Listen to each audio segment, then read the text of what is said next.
inspirarlos, ojalá, en mirar la vida desde otro enfoque, un pasito más adelante, un pasito más al costado, un pasito más para atrás. Acá no se trata de avanzar por avanzar, sino de estar un poquito más cerca de la paz interior, ¿no? Eh, Seguramente muchos recordarán o habrán escuchado hablar del mito de la caverna, de Platón, que de alguna manera mostraba que había tres detenidos, tres presos, tres esclavos en una cueva, y que obviamente como los tenían mucho tiempo, los guardias diseñaron unas siluetas con fuego atrás, y eso proyectado contra la pared interna de la caverna, y a los presos no les permitían darse vuelta, simulaban, proyectaban unas sombras de unos guardias, ¿no? Eh, entonces, bueno, los presos estaban todo el tiempo mirando esos guardias que estaban ahí moviéndose, hasta que uno curioso se da vuelta, desoyendo las órdenes que habían recibido, y se da cuenta de que en realidad eran unas siluetas de madera y había un fuego atrás que era el que hacía de sombra, ¿no?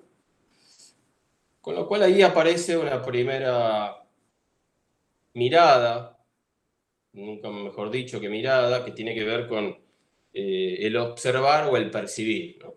El observar es ese ojo curioso que va más allá porque sabe que no sabe, y el percibir es, bueno, a través de lo que yo supongo, de lo que a mí me dijeron, de lo que yo obedezco, percibo. Tengo un filtro, tengo un prejuicio, tengo una creencia que me autolimita. Básicamente, eso es lo que aporta el mito de la caverna, ¿no? Eh, en ese inconsciente que decíamos que Matrix proponía en su película, y que no hemos puesto en revisión, que no hemos revisado, que no hemos mirado, que ni siquiera sabemos que lo tenemos así y que operamos por ende de manera automática, inconsciente, es lo que nos domina, ¿no? Decía Carl Gustav Jung, un psicoanalista suizo que ha sembrado muchas plantitas en el mundo de la psicología moderna, dice que aquello que nos es inconsciente y no ponemos en el inconsciente es lo que nos domina, ¿no? Entonces, bueno, mi propuesta es, ¿qué es lo que nos domina? ¿Qué es aquello que nos tiene atados? Eso que siempre fue así, esto no se puede hacer, mi familia me crió así, eh, y yo soy mi personalidad, y bueno, soy así, es mi carácter. Bueno, la cultura me indica tal cosa, mi país tiene esa costumbre, mi religión o mi falta de religión, no cuestionárselo. Mis ideas políticas, hoy creo que ya ideas como ideas políticas casi no hay, pero sí hay sesgos ideológicos. Todas estas cosas me limitan, me atrapan, me ciegan, ¿no? Mis emociones dominantes. Puede ser que mi primera reacción ante todo sea el enojo o tenga miedo. El miedo, que es una de las emociones primitivas, que está muy bien como herramienta de alerta para la supervivencia, si se sostiene en el tiempo, nos ata, nos coarta, nos limita, y además dispara lo que se llama la biología de la supervivencia, ¿no? Que es estar en estrés permanente, porque estamos con miedo todo el tiempo y el organismo no está preparado para estar en alerta todo el tiempo. Eso genera reacciones biológicas, orgánicas en el cuerpo, porque ante el miedo, si estamos, por ejemplo, por ser atacados por alguien que nos quiere robar, bueno, las funciones que se pueden suspender se suspenden, como puede ser la digestión, como puede ser el crecimiento, todos los mecanismos de crecimiento que tiene el cuerpo permanentemente. Bueno, eso se suspende porque estamos ante un ataque. Ahora, si mentalmente estamos generando situaciones de miedo, de estrés y de ataques, por alguna manera decirlo imaginariamente, lo que logramos es que físicamente empecemos a sentirnos mal, ¿no? Entonces, eso es algo que ya no es solo una limitación imaginaria, sino que nos está pegando en el organismo, ¿no? Otra de las cosas que nos pueden limitar es el género. Las mujeres hacen esto, los hombres hacen aquello, los hombres no lloran, no pueden hablar de sus sentimientos. Yo estoy participando en un grupo que nos convocó un amigo en común, pero que no nos conocíamos, de hombres, hace más de un mes y medio, y charlamos del amor, charlamos del miedo, charlamos de la muerte, charlamos de la enfermedad, y al comienzo costó, ¿no? Porque inclusive los hombres somos poco expresivos. ¿Cómo estás? Bien, mal, confundido, nervioso. Me vengo a enterar de que hay tipificados o identificados más de 180 tipos de emociones, ¿no? No es lo mismo estar nervioso que estar ansioso, no es lo mismo estar enojado que estar sacado, ¿no? Hay unos gradientes importantes y es bueno empezar a identificarlo. Ahora vamos a ver por qué, ¿no? Es interesante saber acerca de las emociones.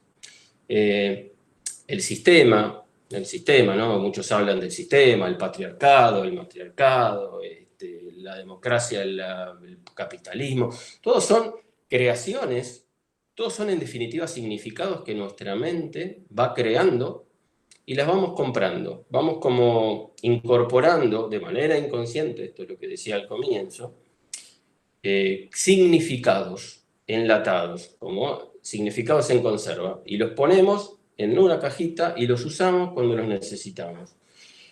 El cerebro, la mente, funciona de manera eficiente, trata de ahorrar energía. Entonces lo que busca es respuestas rápidas, respuestas conocidas, respuestas rápidas, y este mecanismo es bueno empezar a conocerlo porque es la única manera de empezar a liberarnos, ¿no? Empezar a sentir que empezamos a tener el timón de nuestra vida, así sea para donde la corriente nos lleve, pero nosotros controlando el timón, ¿no? Es decir, que la libertad comienza en la mente, es darse cuenta, es empezar a preguntarse, ¿esto que vengo haciendo o vengo repitiendo porque es así? ¿Es así? ¿Qué es la verdad? Eh, Alguno decía que la única verdad es la realidad, empezamos a discutir entonces qué es la realidad, y bueno, son conceptos que vale la pena preguntarse, ¿no? No hay edad para preguntarse. Yo voy a cumplir 60 en unos cuantos meses, pero en este año, y, y vengo sorprendiéndome de las cosas que voy descubriendo de la vida, ¿no? De que voy descubriendo de cómo funciona mi mente, cómo funciona mi cuerpo, y eso es parte de cómo empezar a liberarme. Tomar conciencia de que mi cuerpo no soy yo, pero lo llevo a todos lados, con lo cual tengo que cuidarlo, tengo que saber qué comer, cómo comer, cuándo comer, si dice alguno que somos lo que comemos, bueno, sin ir a los extremos, es una herramienta útil porque por ahí recibimos información, están los sentidos en el cuerpo, el cerebro está en el cuerpo, pero tampoco soy mis pensamientos, ¿no? Porque ¿quién piensa mis pensamientos? ¿No? Y ahí es donde vamos un poco más atrás. Evidentemente hay una dimensión espiritual, una dimensión que no es tocable, que no es orgánica. En definitiva, es la esencia, es el ser, es esa semilla que nace a través de la forma de un bebé y que después la sociedad, los padres, la propia experiencia va formando la personalidad y que vamos incorporando esas respuestas enlatadas, en conserva, que inconscientemente vamos sumando a nuestra mochila de todos los días, ¿no? A esa personalidad, a esa coraza que vamos armándonos entre los 3 y los 7 años para defendernos de esa sociedad, de ese mundo que está por afuera de mamá y de papá, ¿no? Y de mi cuerpo. Cuestionar mis juicios, empezar a preguntarse, ¿será así lo que yo pienso? Poder ver la vida como una obra teatral, donde yo estoy representando un rol. Yo soy madre, pero estoy representando el rol de madre. No soy esencialmente una madre. no soy esencialmente un gerente de una empresa, no soy montones de roles que vamos ocupando en nuestro diario devenir. Los tengo que asumir y los tengo que representar lo mejor posible, pero hay algo más atrás mío, porque tengo que preguntarme si esa obra de teatro me está llevando a la paz interior, a la felicidad, entendiendo la felicidad por la reducción en lo posible a cero de sufrimiento. Si yo me siento que no tengo sufrimiento, puedo decir que soy feliz. Si no, todo lo demás serán placebos, todo lo demás serán momentos más o menos placenteros, pero la felicidad, al menos lo podemos definir por lo negativo, ¿no? Por el método del absurdo, como se dice en matemática. Es importante, es vital y solamente tiene sentido decir lo que estoy diciendo si cada uno lo puede experimentar, porque esto no se aprende desde el intelecto, no se aprende de memoria, no se recita, sino hay que experimentarlo. Estar presentes, ¿no? Uno habrá escuchado más de una vez el aquí y ahora, el estar presente, mindfulness, todas técnicas que han traído el Oriente al Occidente, pero que en mi corta experiencia de tratar de estar presente todo el tiempo, de experimentar, de observar y no de percibir, como decía hace un rato, nos da mucha más información, nos da la posibilidad de estar con alguien y no estar con un prejuicio. Si yo ya sé lo que me va a decir, yo ya sé cómo es esa persona, sí la conozco hace 30 años, en realidad no estoy disfrutando, ni siquiera me estoy conectando en el momento presente en una charla que puedo estar teniendo, seguramente con algún objetivo o con ninguno en particular, pero me estoy perdiendo el momento presente. Si mi interlocutor me está hablando a mí y yo ya estoy elaborando lo que le voy a contestar, o lo estoy filtrando por mi juicio previo, mi significado, mi juicio, en realidad no estoy acá. La persona está allá y yo estoy acá. Y uno puede decir, bueno, pero ya hace 30 años que lo conozco. ¿Qué sabemos del otro? ¿Qué podemos saber del otro si no estamos dentro del otro? ¿Podemos recordar actitudes, comportamientos de años atrás? Que aparte, ahora vamos a ver que la memoria es la peor de las herramientas, ¿no? Para trabajar nuestra vida. Pero tenemos un concepto de la persona, no conocemos a la persona. A lo mejor lo que sabemos de esa persona habla de mí y no de ella. Entonces, poder abrirnos a esa experiencia, es un trabajo, esto uno lo dice, lo puede repetir, pero experimentarlo, darse cuenta las veces que uno falla, porque enseguida uno tiende a esto que yo digo de lo automático, de reaccionar y no de responder, ¿no? Entonces uno reacciona desde el ego, porque se defiende, porque sí, yo ya sé cómo es, ya sé, me lo está diciendo por tal cosa. Y, y no crecemos, y no evolucionamos, y en realidad pasamos probablemente un mal momento, probablemente nos perdemos la riqueza de un encuentro que puede darnos mucho para crecer, tanto a uno como al otro, pero esto me gustaría que quedara claro, ¿no? El cerebro emite pensamientos y en esos pensamientos están los juicios y los recuerdos también son pensamientos que me lo está trayendo al presente, porque tenemos que convenir de que el pasado no existe y el futuro no existe, solo son pensamientos en el hoy, con los filtros del hoy. Yo voy a tener recuerdos seguramente distorsionados, aplicándolos a mi realidad de hoy, con mis zapatos de hoy, con mi realidad de hoy. Y no dejan de ser pensamientos. No es mi esencia, no es mi realidad. Las neurociencias dicen que los pensamientos son propuestas neuronales ante situaciones de vida. Las neuronas se ponen a charlar entre ellas y me traen una propuesta, ¿no? Que puede ser una solución a un problema, un recuerdo. Ahora, si yo las tomo así como vienen, me estoy perdiendo que mi ser intervenga en mis actitudes, en mis decisiones, en mi conducta. Me parece que es un tema muy profundo, muy interesante de poder ver y de observarse, porque el campo de experimentación es uno mismo. Si yo me voy a encontrar ahora dentro de un ratito con alguien, les propongo que hagan ese ejercicio. A ver, voy a dejar afuera todo lo que creo que conozco de esta persona.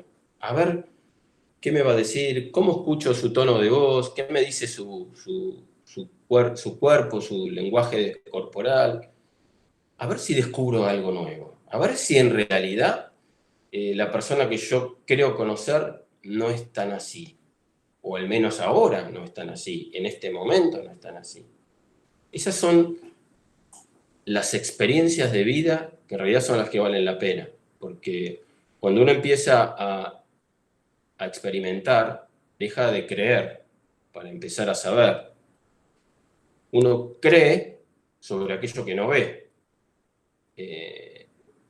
pero sabe sobre aquello que experimentó. Siempre pongo el ejemplo del fuego, ¿no? Yo puedo haber leído 5 libros de física donde me decían que el fuego quema a determinada temperatura y a determinada distancia de mi dedo. Y de chico me decían, no pongas el dedo porque te vas a quemar, no pongas el dedo, hasta que me quemé. El día que me quemé, puedo haber leído 5 libros más o algún nuevo gurú que me diga, no, si vos pones el dedo de esta manera, no te vas a quemar. Que yo no lo voy a probar más, porque yo ya sé que es así, porque yo ya lo experimenté. Lo mismo pasa con las relaciones humanas, ¿no? Experimentar esto de que cada encuentro, cada contacto, cada oportunidad es nueva, así sea con la misma persona. Pero claro, venimos con las latas, venimos con el menú que nos trae el cerebro, que trata de ahorrar energía porque está diseñado para sobrevivir, para ayudarnos a sobrevivir.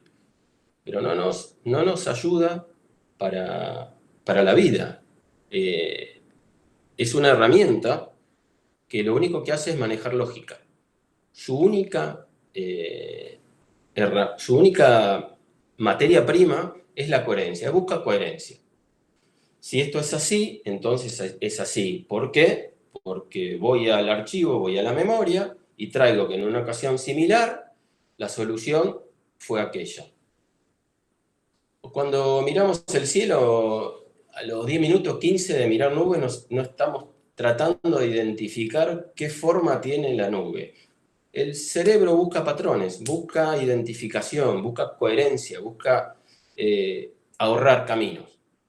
Esto de salir a trabajar el hemisferio izquierdo con la creatividad, con soluciones nuevas, con abrirse a la experiencia, no está en el menú del cerebro. Por eso es bueno saber qué herramientas contamos, que son poderosísimas, porque hay que usarlas, pero para la lógica y no para tomar decisiones.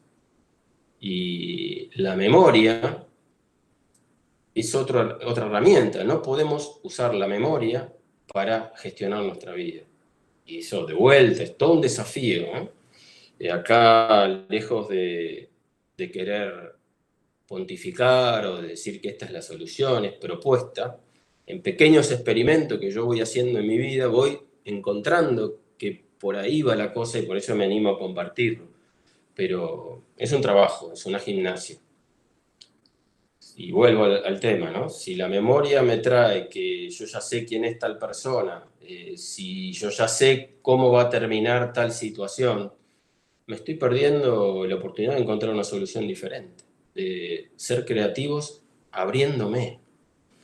Y ahí sale una solución que propone Chopra, Deepak Chopra, el médico de origen indio que vive en Estados Unidos y que ha unido la medicina unicista, la medicina tradicional con la alternativa y con mucha tarea, mucho trabajo de meditación, que habla de las 3 A. Atender, prestar atención, y esto solamente se puede hacer si uno está presente, si no, los invito a escribir algo y estar contestando WhatsApp, teléfono, viendo la televisión, de paso comiendo, y bueno, ese producto, ese trabajo que estaré haciendo va a salir horrible, porque voy a tener micro instantes de atención y no va a haber un hilo conductor. No existe el multitasking. Está demostrado en la neurociencia que esto que si uno, los jóvenes que se mueven en 3 pantallas a la vez, no funciona, es ineficiente. El cerebro tampoco está preparado para ese tipo de tareas. Demostrado en las mesas de los laboratorios de neurociencia. Entonces, la primera A es la atención. La segunda es apreciar, es empezar a ver los detalles, a esto que yo decía de la observación, ¿no? Mirar con ojos de niño, mirar sin ninguna información previa. Inocencia, que es la que tienen los niños, significa ausencia de información. La ignorancia es tener la información incorrecta. Yo me anoto en esta segunda, ¿no? Entonces digo, la segunda A es el aprecio, apreciar, y la tercera es la aceptación, ¿no? Atención, apreciación y aceptación. Entendiendo la aceptación, y esto seguramente ya lo han escuchado más de una vez, que es diferente a resignarse. Bueno, esto es así, lo tenemos que aceptar porque me lo mandó Dios, porque la naturaleza es así, porque en este país las cosas son así. No, esto no es aceptar. Aceptar es entender, tratar de entender la situación, comprenderlo y a partir de eso aceptarlo.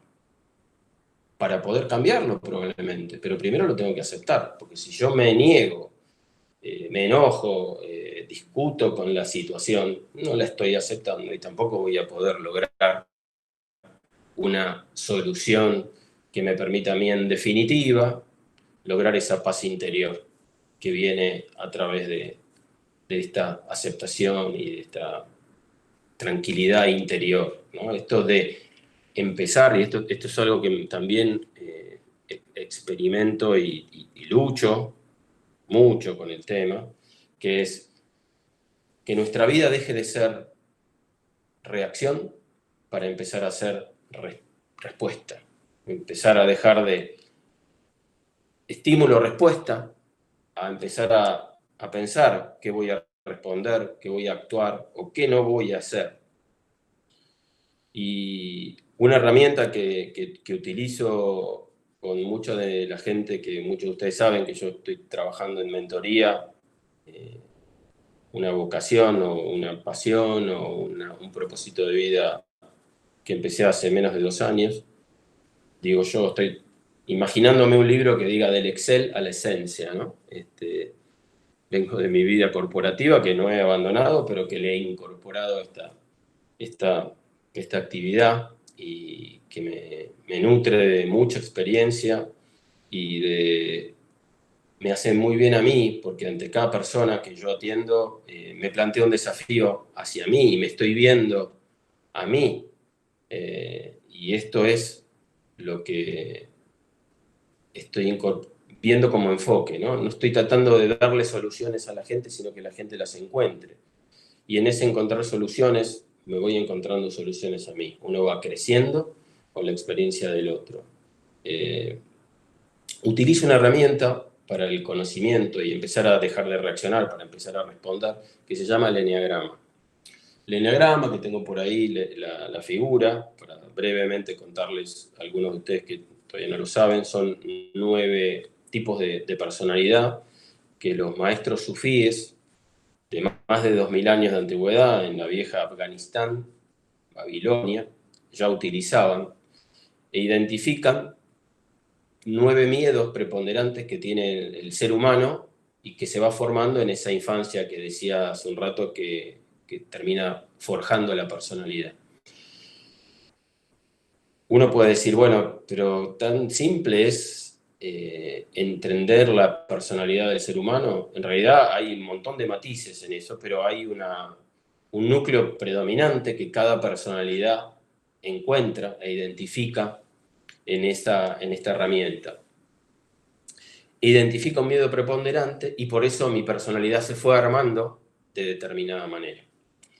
Por ejemplo, mi tipo de personalidad es el 7, tienen números, no significa nada ordinalmente, no es que el 7 valga más que el 8 o algo viceversa, es un orden que se le pone en el cuadro. El 7, por ejemplo, es el miedo al sufrimiento, ¿no? Entonces, mis comportamientos inconscientes hasta que empecé a utilizar la herramienta para empezar a gestionar un poco mejor mi vida, fue darme cuenta de que yo eludía el conflicto, de que siempre busco lo nuevo, evitar la rutina, tratar de, cuando alguien viene con un problema, decir, bueno, ya vas a estar bien, ya vas a estar bien, vamos a comer algo.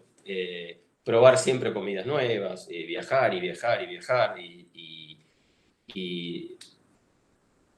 incorporar ruido, incorporar música y justamente el eneagrama que propone, no solamente quién es tu personalidad, cuál es tu personalidad dominante, que uno, aparte, es increíble cómo la gente se reconoce. Después yo hago un test, filtro las respuestas y las pongo a consideración de la persona, porque nadie mejor que cada uno para conocerse. Bueno, es sorprendente eh, darse cuenta de muchas actitudes, pero todas juntas tienen una lógica y están atrás de ese miedo predominante. La verdad que para muchos es un sorprenderse, es un momento increíble. Yo llevo ya varios test hechos. Los hago inclusive con algunas empresas para empezar a conformar equipos, porque hay tríadas de gente que piensa y luego actúa, gente que siente y luego actúa, y gente que hace y luego piensa, ¿no? Entonces esos 9 tipos de personalidad están armados en 3 grupos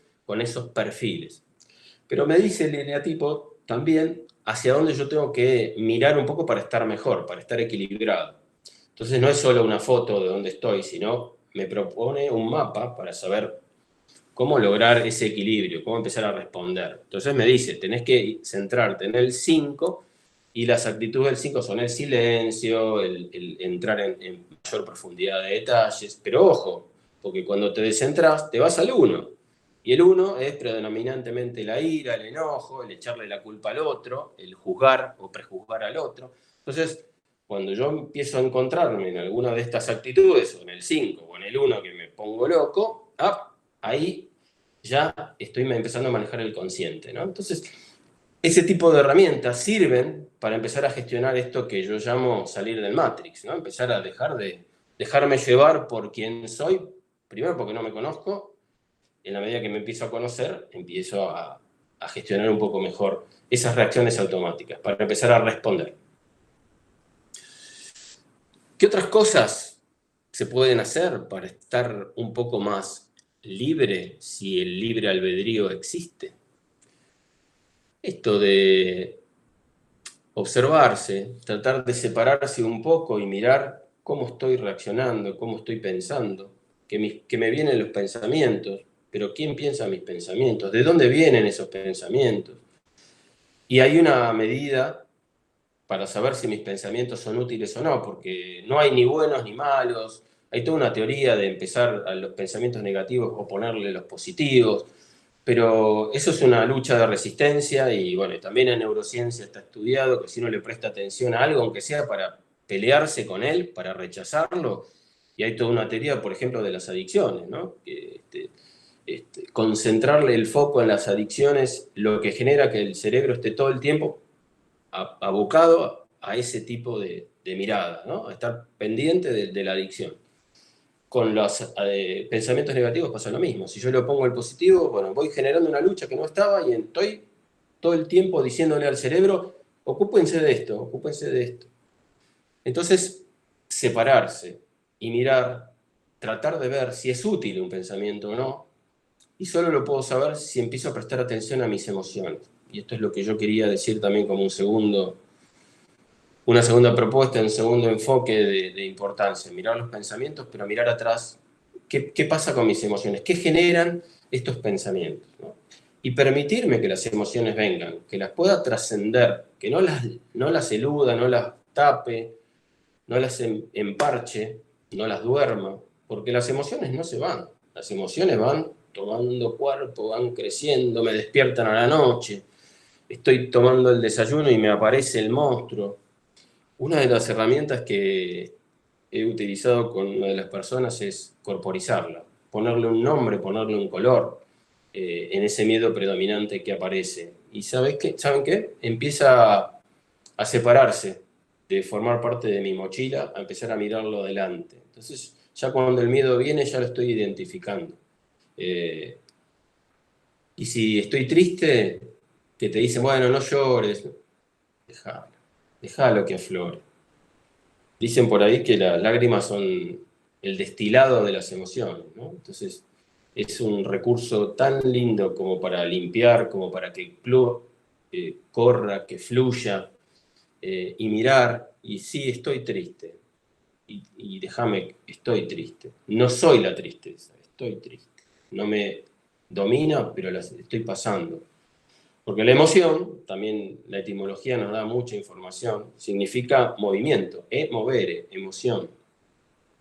Entonces, si yo dejo fluir la emoción, me va a traer algún movimiento, alguna actitud, algo que me está dando información de qué está pasando conmigo, qué es eso que yo no puedo ver. Si yo tapo todos los tableros del auto, no tengo ninguna luz, y yo no sé si va a llegar a buen puerto. Y las emociones son ese tablero. Hay otra cosa que es importante poder verla, que tiene que ver con... Acá no hay culpables en la vida. Acá lo que podemos identificar son responsabilidades, la capacidad de responder. ¿No? Siempre nos enseñó que la responsabilidad era algo negativo, es una carga, una obligación. La única responsabilidad que tenemos es con nuestra propia vida. Y podemos decir con la vida, con mayúscula, ¿no? Si miramos un poco más. Porque no pedimos nacer, no ganamos nada para nacer, se nos dio un regalo, que es la vida, y, y lo bueno es poder disfrutarla, y esto es experimentarlo, eso es estar presente, ¿no? Poder estar atento a lo que está pasando alrededor, disfrutar de las personas que nos rodean, de los vínculos que vamos generando, de la naturaleza cuando nos dejen. Yo me fui a caminar al parque un ratito porque extrañaba el pasto, o los árboles, mejor dicho, el pasto tengo en casa. Y esos son regalos de la vida con mayúscula, ¿no? Pero sí responder, porque se nos dio este tiempo para que aprendamos. Yo creo que la vida es un plan pedagógico para evolucionar. Ojalá podamos ir a un nivel un poco más arriba o más al costado, no sé si hay jerarquía, pero sí que nos permita aprender de nuestras limitaciones, de nuestros errores, de nuestras resistencias.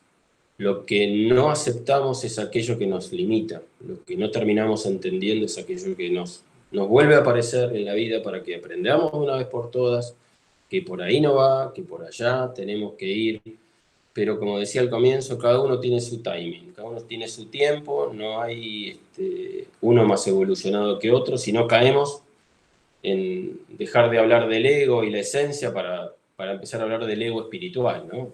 Mirá, yo ya estoy evolucionado, mirá estos giles que todavía no se dieron cuenta de la luz, de la iluminación.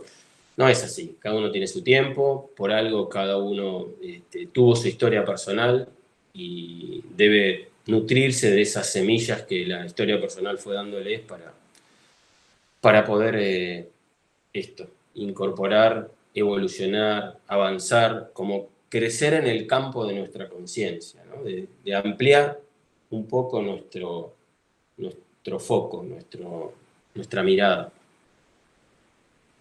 Hay una práctica que yo inconscientemente aplicaba por lo que les dije recién de mi eneatipo principal, de mi eneatipo predominante, que es el de buscar la novedad, lo nuevo. Se llama serendipity, ¿no? Se usa en marketing hace unos años, que es explorar caminos inesperados, explorar personas, temas,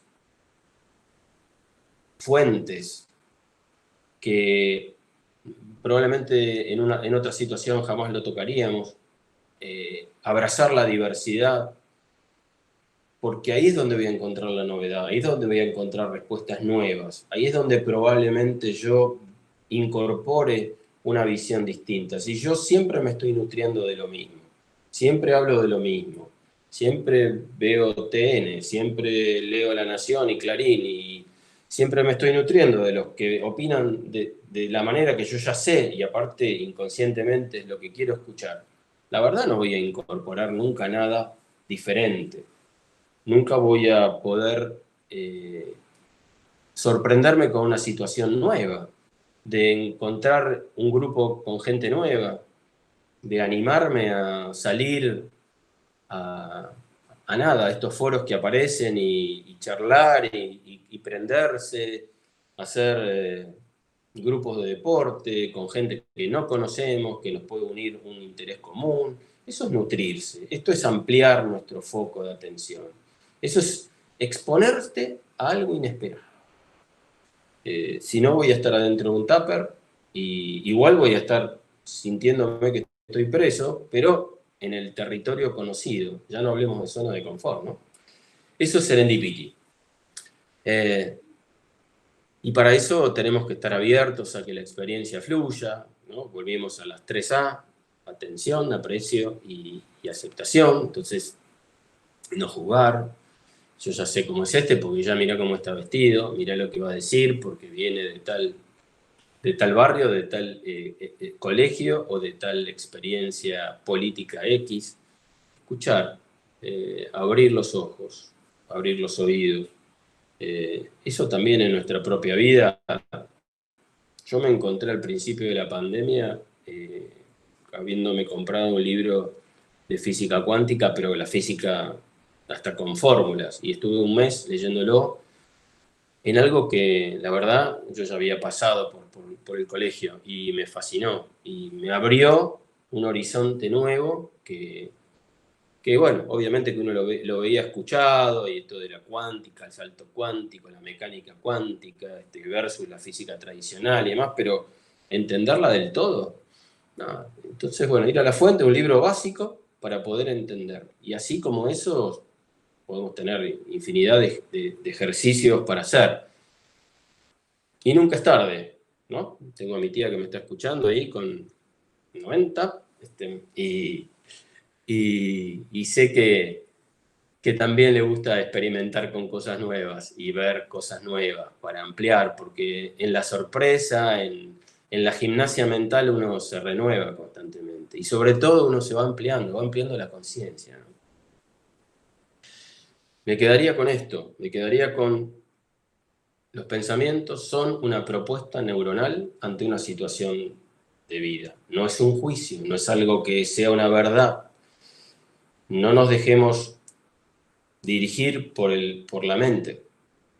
No usemos la memoria para tomar criterios de decisión. Volvamos a abrir el juego y veamos cómo está la situación. Tengámoslo como una herramienta de información, pero nada más que eso. No como un elemento de juicio. Esto lo podemos ver en los negocios, en nuestra vida personal. Si todo lo vamos a filtrar por lo que nos pasó, y la verdad que la vida va a ser un refrito, va a estar siempre con lo mismo, de lo mismo, de lo mismo, y al final del día no vamos a lograr estas 3 luces que aprendí hace un tiempito que uno puede decir, he mejorado mi calidad de vida. La felicidad, entendiendo por ella cero sufrimiento, paz interior, cuando dejo de reaccionar y empiezo a responder, ¿no? Empiezo a manejar lo que voy a decir, empiezo a decidir lo que voy a hacer y no reaccionar. Y lo tercero es el amor, entendido en el sentido más amplio del término, que no va solamente a la vida conyugal o a la vida de pareja, sino a todo lo que es el amor, así sea con personas que vea una sola vez en mi vida, ¿no? Y esto implica aceptación. Yo no puedo amar a alguien o a algo que no comprendo, que no conozca medianamente. Y acuérdense que la aceptación era comprender y después aceptar. Si yo amo en realidad a la imagen que me hago de alguien, en realidad me estoy amando a mí, a mi pensamiento, a mi concepto, a mi juicio, pero de esa persona no amo nada, porque amo lo que yo me imaginé.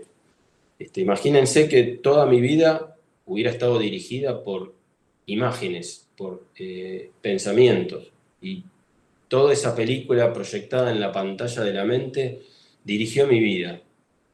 ¿Y dónde estamos? ¿Dónde quedó la esencia? ¿Dónde quedamos nosotros? Porque acuérdense, mis pensamientos no soy yo. Hay alguien que piensa mis pensamientos, alguien que está ahí atrás, ¿no? Entonces, ¿dónde queda?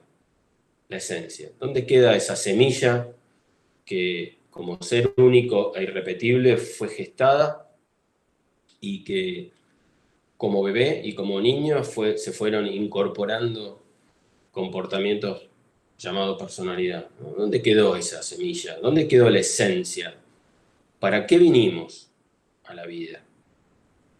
Juguemos nuestro propio partido, busquemos la salida del laberinto. A mí me gusta una imagen que es, seamos creativos de nuestra propia vida, creamos día a día la vida. La vida se convierte en una sucesión de momentos presentes en la medida que estemos presentes. Y si cada día yo lo puedo cuidar, crear como una obra de arte, porque nuestra obra maestra es nuestra vida. De ahí salen lo que le podamos dar a nuestros hijos, nuestra pareja, nuestros amigos, quienes nos conocen, compañeros de trabajo, pero si no estamos desde la esencia con esa creatividad que diariamente la renovamos, y la verdad vamos a hacer un refrito, como lo dije hace un tiempo, ¿no? Pero para eso, para poder crear, imagínense un escultor que empieza con una obra nueva, lo primero que tiene que hacer es despejar el lugar, limpiar todo lo que está alrededor de esa piedra en bruto, y de eso se trata, de desaprender, de cuestionarse todo, así como después incorporemos algunas cosas que digamos, no, esto está bien, a mí me hace bien, bueno, pero que sea consciente, que no sea creencia, sino que sea sabiduría. Limpiemos todo. Antes de que el universo fuera creado, no había nada, era un vacío. Y después se produjo el caos, que aprendí el otro día que caos etimológicamente es el instante antes de la creación, ¿no? Uno dice el caos es lo peor, un desorden, tiene una lógica, es la explosión. Cuando empieza el escultor a romper la piedra, saltan los pedazos por todos lados. Cuando empezamos a mirar lo que nos está pasando alrededor, saltan pedazos por todos lados. Probablemente nos quedemos con menos cosas, recursos, personas que las que creamos, pero son las esenciales, son las que necesitamos, son las que nos hacen bien y sobre todo son aquellas a las que le podemos hacer bien. Y después viene la creación, después viene esa obra que día a día, de manera manual, de manera artística, de manera artesanal, vamos creando, ¿no? Un día no puede ser igual a otro, de hecho no lo es, suceden cosas, a lo mejor no las vemos, pero que suceden, suceden. Eh, Acuérdense de la triple A: atención, aprecio y aceptación.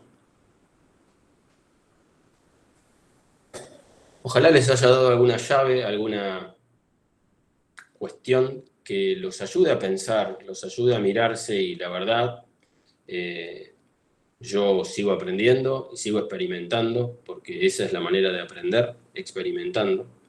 Y, y los caminos son zigzagueantes, a veces acertás, a veces te equivocás, a veces no lo dominás, pero creo que así vale la pena vivir, estando conscientes, estando presentes y, y no empezando a utilizar nuestras herramientas como el cuerpo, como la mente y también como nuestro espíritu, pero no viviendo en piloto automático, sino siendo libres. Ahí anida la libertad, en la responsabilidad, en ser responsables de nuestra vida. Poder responder como nosotros queremos, no como nos salta la térmica o repitiendo creencias que si son limitantes son porque nosotros le dimos el poder. O sea, las creencias no tienen poder sobre nosotros, sino somos nosotros los que nos dejamos utilizar por esto de la mente, por esto de los conocimientos enlatados, pero básicamente empezar a crear y a dominar y a ser responsables de nuestra vida. En definitiva, si hay un creador, si hay un único ser que nos une a todos, seres pensantes y no pensantes, debe estar esperando esto, ¿no? Para algo nos puso en la tierra, para que podamos ser a imagen y semejanza de Dios. Y en eso tenemos que ser responsables. Nada más, chicos. Si hay alguna pregunta, alguna inquietud, algo que pueda aclarar o preguntarme, porque las respuestas no las tengo, pero simplemente compartir algunas cosas que voy leyendo, algunas que voy experimentando conmigo, con gente que atiendo. Es esto, plantear inquietudes. Si hay alguien que tenga algo, me lo puede escribir.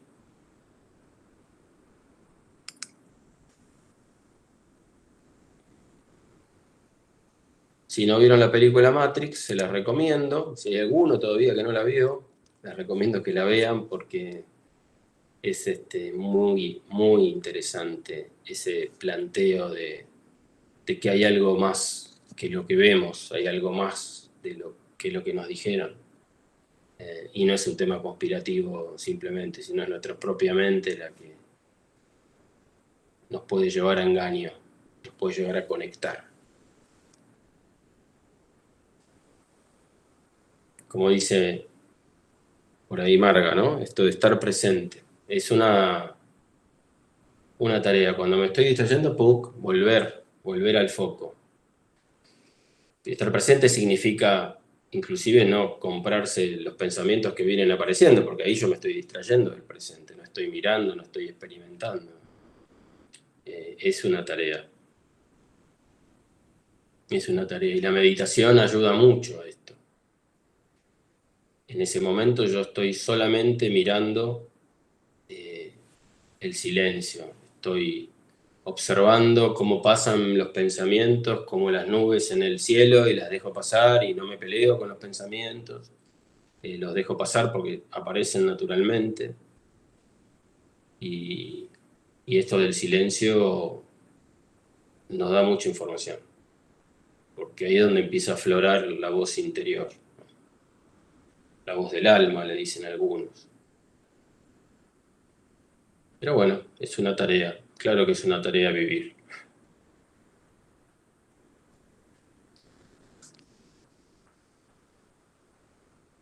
Así que bueno. Bueno, yo les agradezco la compañía, les agradezco que hayan tenido la inquietud de tratar de encontrar la salida. Yo estoy grabando la charla para después compartirla con mucha más gente que me pidió por el horario que no podía estar presente. Mis hijos que están en España a esta hora ya están durmiendo y me pidieron también verla después, así que si nadie objeta, la voy a grabar. Así que les agradezco mucho la compañía y nos estamos viendo prontito. Hasta luego. Gracias. Chao. Chao. Chao, Beba. Chao, Lucio, Chao, gracias. Fernando. Gracias a vos. Hasta luego. Chao, chao. Chao, chao, Noel. Chao, Gracias. chao. Chao.